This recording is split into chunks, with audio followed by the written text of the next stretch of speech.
আসসালামু আলাইকুম। জার্মান প্রবাসী দেশে আসছে বিয়া করার জন্য।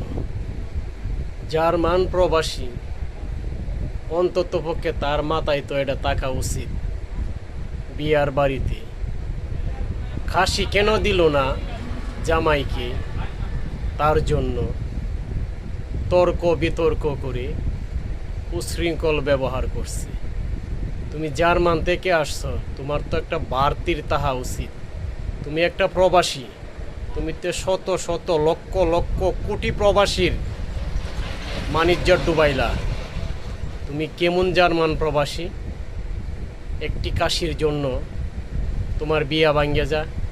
তুমি তাদেরকে টাকা দিছো ভালা কথা, তুমি সেটা পরবর্তী বলতে পারতা, বিয়ার পরে বলতে পারতা। তুমি এই কথা কেন বলো বিয়ার দিন, যে আমি বিয়ে করার পরে যে নিয়ে যাব আর কখনো এই বাড়িতে আসবো না এবং মেয়েরকেও পাঠাবো না? এটা কি তোমার ক্ষুদ্র জ্ঞান ছিল?